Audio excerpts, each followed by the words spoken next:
پرویز مشرف څنګه په افغانستان کې قوي اردو نه غوښتله؟ هدف یې څه و؟ د پاکستان پر وړاندې د کرزي او اشرف غني دریځونو څومره فرق درلود؟ دا در سره په دې ویډیو کې شریکوم، نو ویډیو تر اخره وګورئ. امریکا د ډیرو کلونو راهیسې هڅه کوله چې تر څو افغانستان کې نظامی، سیاسي او استخباراتي حضور ولري. خو کله چې په 2001 کال کې تمثیلي لوبه پیل شوه، امریکا په افغانستان باندې د برید لپاره پر چمتووالي بوخته شوه او د برید لپاره د امنیت شورا او ګاونډیو هیوادونو ملاتړ او همکارۍ ته اړتیا درلوده. هر هیواد د ځانګړو شرایطو پر وړاندې کولو د امریکا سره بیړني مذاکرات درلودل. ملګرو ملتونو د امنیت شورا له لوري امریکا او تروریزم تمثیلي جګړې ته شین څراغ ورکړل شو او 3 مهم شرطونه یې وړاندې کړل. امریکا متحده ایالات او ملګري باید ترهګرې ډلې وځپي، په افغانستان کې کلک، مستحکم او دیموکراتیک دولت رامنځته کړي، مخدره مواد صفر کړي او نورې لکه بشر حقونو زده کړې رسنۍ ګوندونه، احزاب او نورو ته د کار او فعالیت کولو اسانتیاوې رامنځته کړي.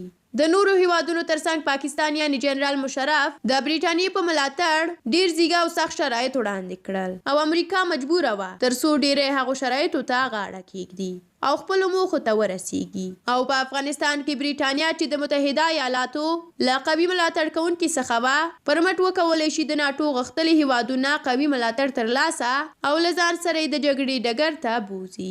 پاکستان ډیر زیات شرطونه درلودل تر څو امریکا او تروریزم جګړې ته لاره اسانه او امریکا ته ځمکني، سیاسي، نظامي او اکمالاتي لارې ورکړي.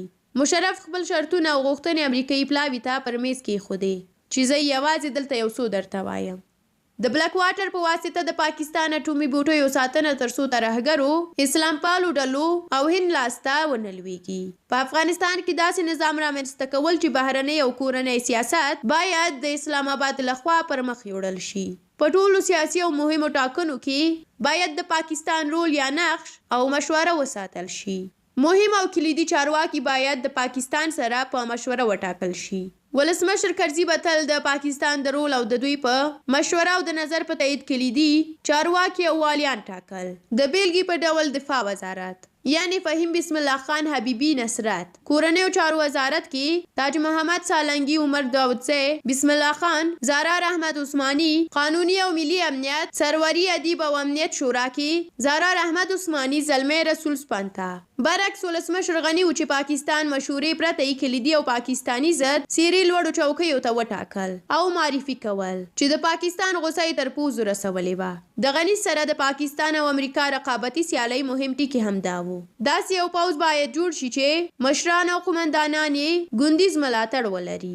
د پاکستان سره په مشوره او مستقیما د امریکا لخوا ولسمشرۍ ماڼۍ ته معرفي شي. او داسې یو پوځ باید وي چې امریکا د حمایې نه بغیر میاشت کې دننه فلج شي.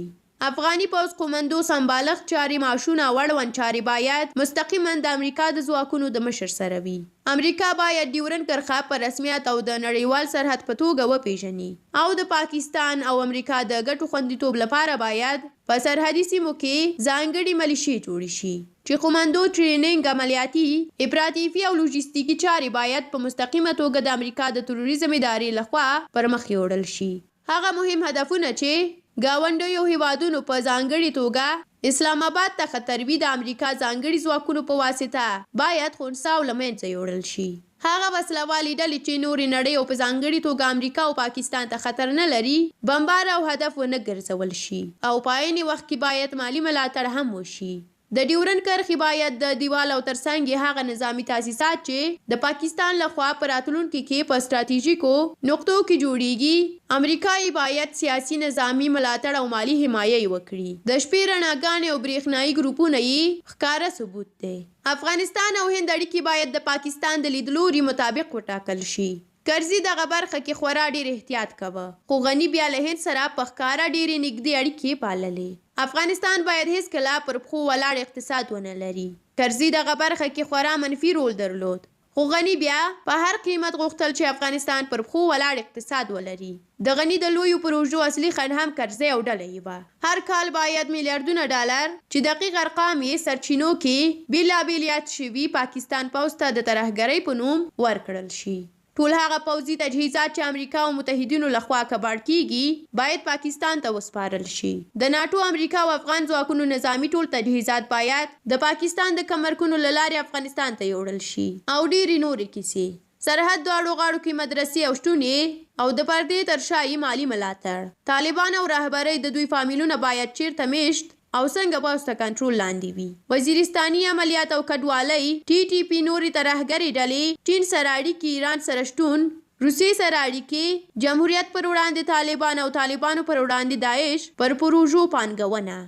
او په اخره کې دا هم د یادولو وړ بولم چې پاکستان بیا هم لومړنی هیواد شو چې طالبان یې په رسمیت وپېژندل. افغانستان سفارت ټولې چارې یې رسماً پرون متقي ته وسپارلې او د طالبانو خپل جبهي بیرغ یې په رسمي ډول په اسلام آباد کې د افغانستان په سفارت کې پورته کړ او خپل سیاسي استازي هم معرفي کړل. قطر هم د افغانستان په تړاو د امریکا سره د دوو تړونونو د لاسلیک په درشل کې دی. د لاسلیک او مذاکراتو وروسته به یې د رسمیت او نه رسمیت غږ اوچت کړي. لیدونکو له تاسو مننه چې د دې ویډیو تر اخره پاتې وئ. زموږ د نورو ویډیوګانو لپاره یوټیوب چینل مو در سره سبسکرایب کړئ. تر بیا او بلې ویډیو ښه وخت ولرئ.